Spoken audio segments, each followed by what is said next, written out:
para que nuestros oyentes que nos siguen en el interior del país, ¿qué es el Parlamento andino? Porque es importante explicarle porque a veces la jornada electoral para el elector simplemente tiene la idea que elige solamente candidatos a la presidencia de la República y candidatos al Parlamento Nacional o al Congreso, pero también se elige el Parlamento andino, usted es sector parlamentario Claro, andino. ¿y en qué se diferencia Claro, además del congresista que se ha puesto ahora, que representa también a la comunidad peruana en el exterior? así es. ¿Cuáles son las funciones? ¿Cuál es la diferencia de las funciones? Muy bien, qué bueno poder explicar a los oyentes. El Parlamento Andino es un foro de integración que lo conforman 5 países: Bolivia, Perú, Ecuador, Colombia y Chile, que acaba ya de integrarse como miembro oficial el año pasado. Este foro de integración es tan importante hoy en un mundo globalizado y con una nueva dinámica de la economía mundial en todos los campos, tanto en el campo empresarial, comercial, educativo, cultural, de salud, pero también en temas de corrupción o en temas de seguridad o temas energéticos, que hoy hay una gran preocupación en el mundo. Pero aparte de ello, vemos temas globales como es el calentamiento global y cambio climático, o la repercusión que va a tener en los próximos años es la crisis alimentaria mundial. Pero aparte de ello, hay otra alerta mundial, que es una alerta a los gobernantes, que señala a la Organización Mundial de la Salud que el año 2030 el mayor índice de causas de muerte será por el tema de la depresión, porque así como hoy hay un gran avance científico y tecnológico, esto también está llevando a la población mundial a una mayor carga de estrés. Entonces, en esa diferenciación, en lo que es el Parlamento andino y el Congreso de la República, son totalmente distintos, porque el Congreso de la República ve una agenda netamente nacional, dentro del marco constitucional y de las prerrogativas que le compete. Un parlamento supranacional, para en una comparación muy simple, es similar al Parlamento Europeo.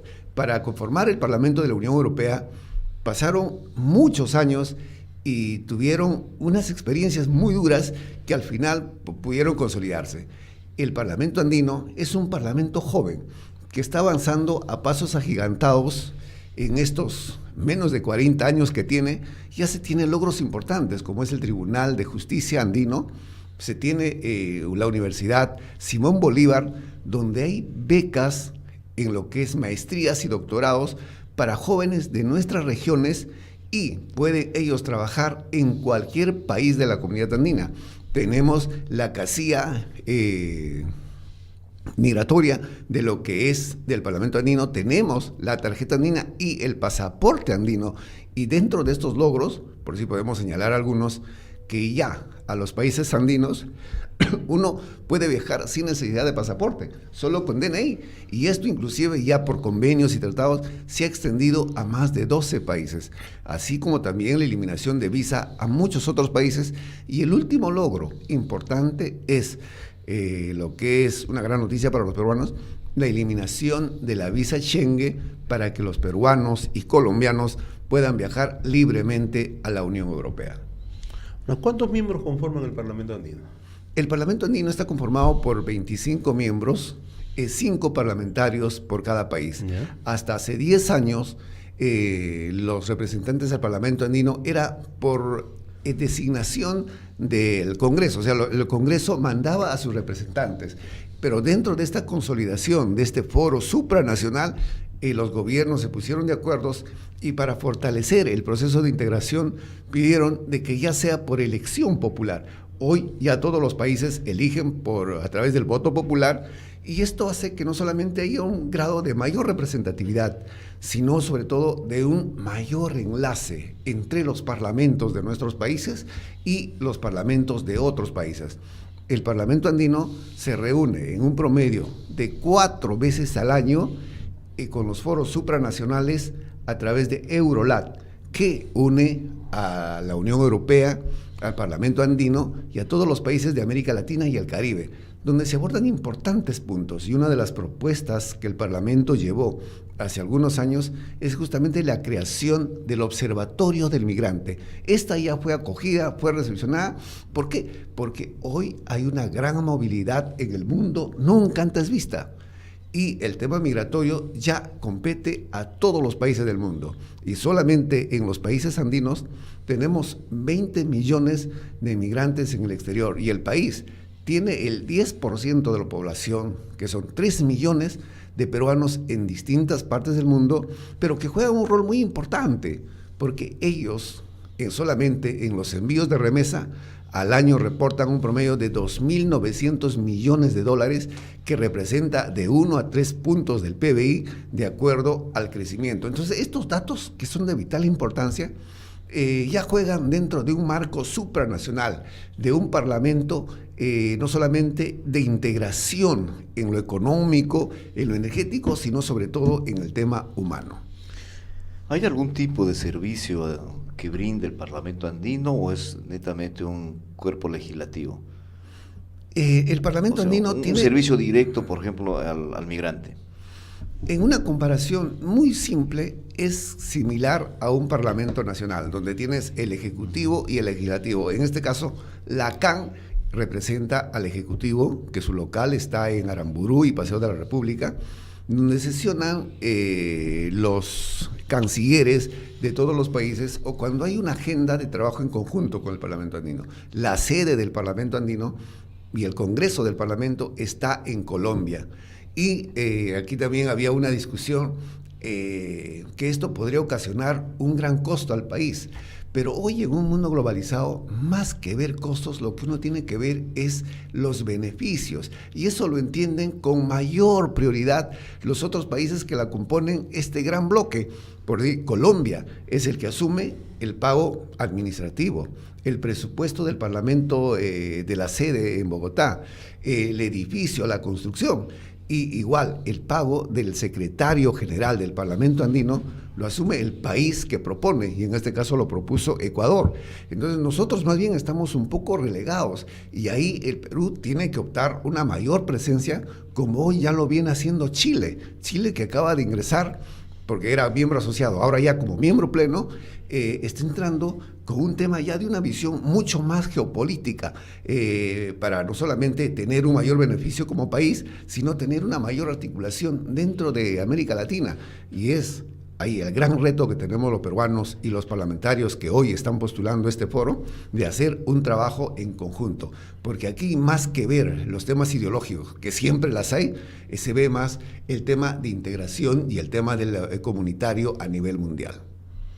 Sobre todo en un mundo que ya no se habla de política de fronteras, sino de integración, ¿no? Así es, por decir, hace solamente, si nosotros recordamos 10 o 20 años atrás, viajar pues a Europa o al Asia, uno tenía que esperar a veces, los vuelos salían una vez al mes o una vez a la semana. Hoy, a Europa, al Asia o a cualquier parte del mundo, tenemos 7, 8 frecuencias diarias. Entonces es como ya viajar al interior de tu país o a una provincia. ¿Por qué? Porque la movilidad, con el tema de la globalización, también se ha dinamizado y globalizado, y esto está llevando inclusive ya a la eliminación de fronteras.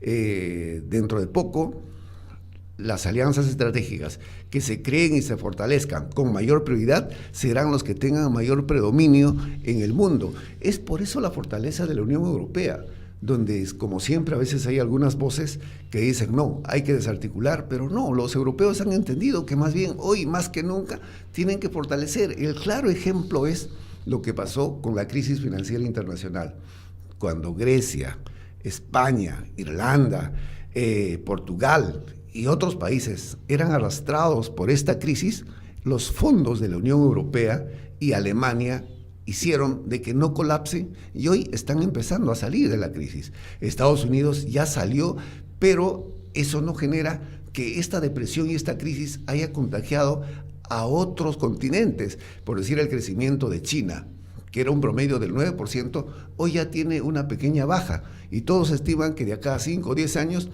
el nuevo tigre asiático empezará a ser ya por parte de la India.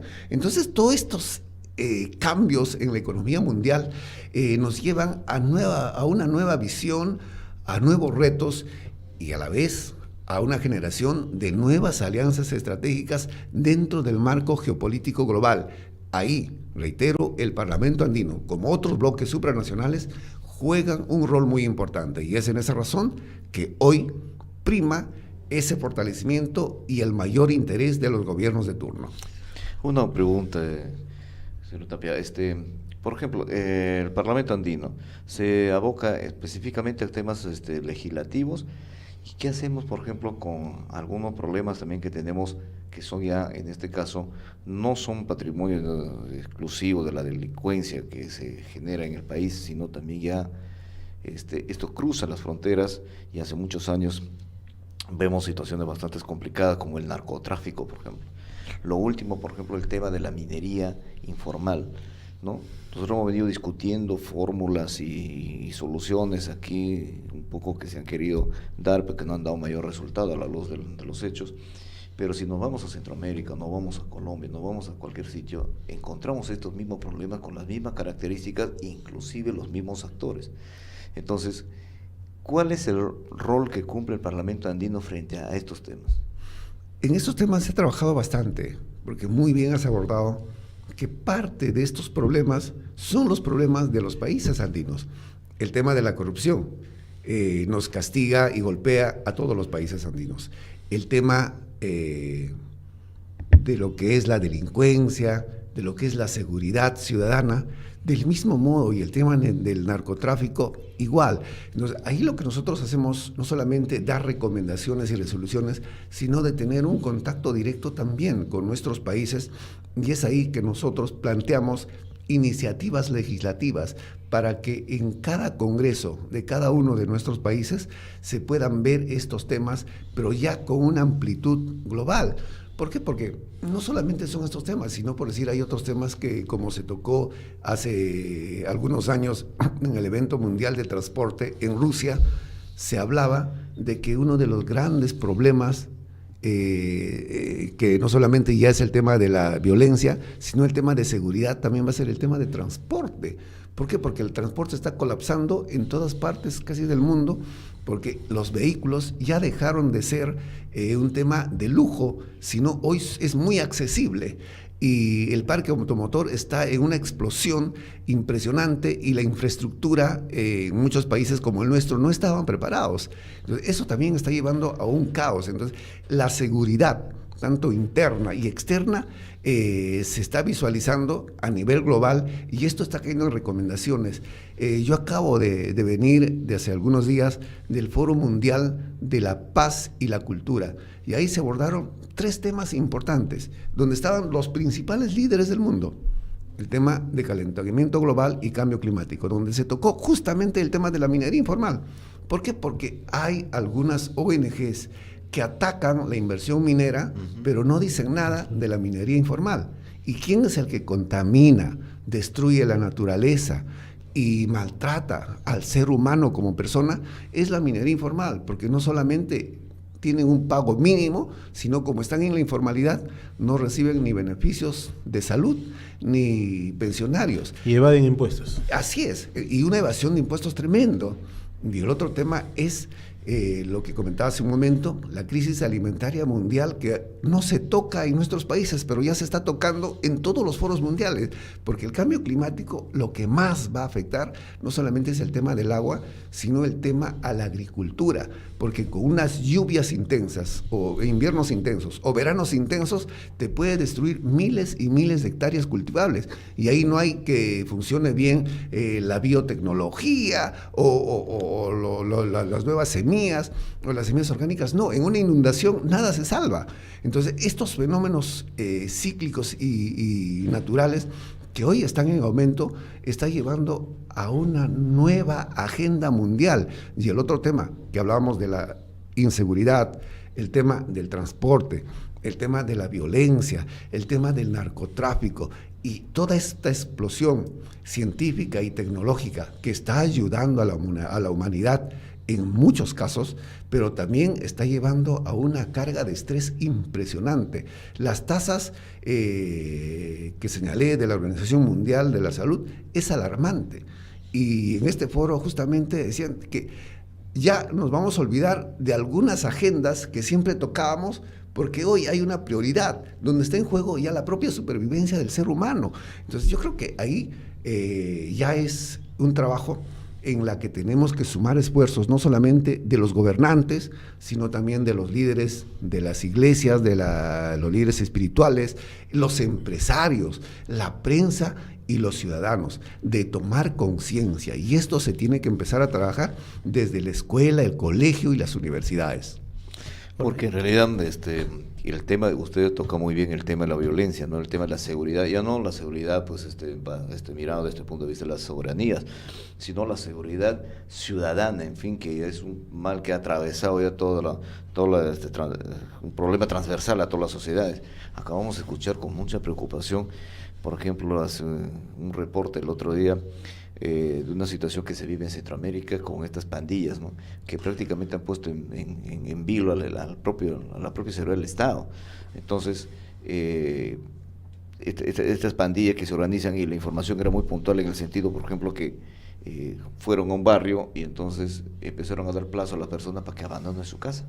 Así es. Y un plazo así perentorio, en 24 horas, si no te vas de tu casa y nos dejas todo lo que tienes ahí, no respondemos por ti. Entonces esas familias han empezado a migrar, ¿no?, de manera muy precaria a otras zonas, y es una situación bastante complicada, y frente a la mirada viva del Estado, que no puede hacer absolutamente nada.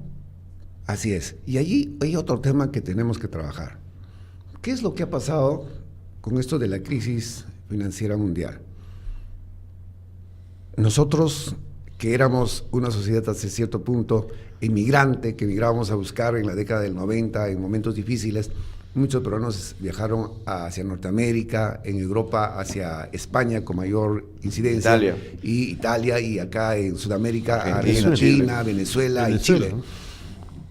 Hoy, en esta crisis, empezaron a venir muchos europeos, muchos españoles. Nosotros no estamos en contra de la migración, y muchos colombianos, compatriotas que queremos y respetamos, pero también como país tenemos el derecho de tener un filtro en migraciones. Lo que hubo aquí es que no hubo ningún filtro, y hemos dejado entrar a buenos empresarios como malos empresarios de la Unión Europea. Hemos dejado ingresar a ciudadanos muy buenos y correctos como a ciudadanos que están procesados, delincuentes. Hoy parte de la red, que es duro decirlo, de la prostitución, y es público, del país, están de extranjeros. El otro tema grave es que de la delincuencia, del sicariato, de los chantajes, de las extorsiones, es promovido por parte de algunos delincuentes que vinieron de Colombia, porque en Colombia se empezaron a endurecer un poco el control contra la delincuencia. Entonces, aquí lo que nos ha faltado es tener una buena política de seguridad. Y hoy lo que veo hoy de todos los candidatos es que solamente hablan, pero aquí hay una responsabilidad. Uno de los primeros deberes de un gobernante que esté en la Constitución es de brindar seguridad y garantía a sus ciudadanos, porque si no hay seguridad, no podemos hablar de inversión, no podemos hablar de desarrollo, no podemos hablar de bienestar, porque ¿qué es lo que le preocupa a un empresario? Simplemente que haya estabilidad económica y jurídica y haya paz en un país para invertir. ¿Y qué le preocupa a un padre de familia? El bienestar de sus hijos y la seguridad de ellos. Hoy, cuando sale un hijo, los padres están preocupados, porque a diario vemos policías muertos, ciudadanos muertos, empresarios asaltados y heridos o muertos. Entonces no podemos seguir en eso. Entonces yo lo que tengo la impresión también es que en este gobierno me da la impresión, a tantas denuncias, como que dejaron y descuidaron esta parte, hasta cierto punto podría decirse hasta adrede. ¿Para qué? Para crear cortinas de humo y que se distraiga la población por otro lado. No, porque el tema de seguridad es muy fácil de solucionar si hay voluntad. Si hay voluntad y decisión política, no solamente vamos a solucionar el tema de la seguridad, sino el tema del transporte, el tema de la minería informal, el tema de formalizar al pequeño y microempresario. Por decir, hoy, ¿qué está pasando con las grandes empresas en el país? Han retraído sus capitales. En inversiones mineras se han retraído y se han perdido más de 70,000 millones en inversión. En 92% ha caído el ingreso de nuevos capitales al país. Entonces, ¿esto qué está llevando? A que hoy muchos jóvenes profesionales están siendo despedidos de estas empresas. Entonces, porque las empresas transnacionales no tienen sentimientos ni nacionalidad, ellos simplemente van a invertir a donde se le dan las condiciones. Entonces, ¿quién es el perjudicado? La clase trabajadora. Y esto nos está llevando a que, de acuerdo al BCR y a los analistas económicos, que señalan que la morosidad en tarjeta de crédito el año pasado y este año está en un incremento impresionante. Y esto podría llevar a un grave problema económico en los próximos años al país. Entonces, es otra alerta que tenemos que trabajar. Entonces, ahí hoy veo que hay buenas propuestas, y por decir ahí, en ese tema, Alianza Popular está planteando de que tenemos que hacer una reforma tributaria. Por decir, yo les hago una pregunta a los ciudadanos, a los radioescuchas y a ustedes. Un joven profesional, cuando sale de la universidad, solo tiene dos opciones. Una, que busca un trabajo en una empresa o en una entidad pública, o la otra de hacer una pequeña empresa. Y cuando es en su pequeña empresa, hoy hay un tratamiento especial que es el RUS, pero en el RUS no pueden dar factura. Entonces, si tú eres un pequeño o microempresario y le das servicio a las grandes empresas lo que te piden es factura. Entonces, es una simple reforma de cambiar y que ellos den factura.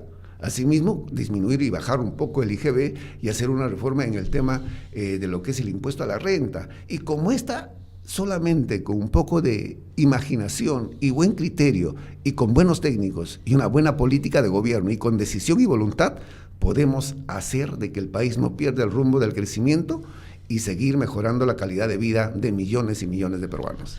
Bien, nos quedan un par de minutos de conversación con el señor Gilabrando Tapia.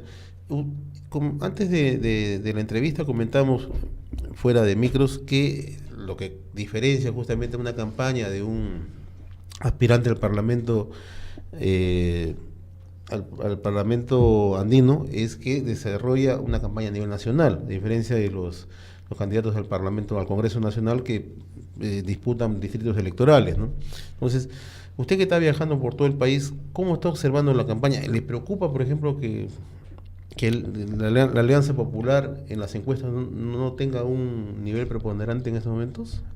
No, yo en lo personal tengo dos preocupaciones. Una, de que las encuestas en el país se están volviendo como un referente, pero no hay ningún control, nadie lo supervisa. Entonces, esto puede llevar no solamente a un gran desprestigio, sino a una distorsión de la realidad.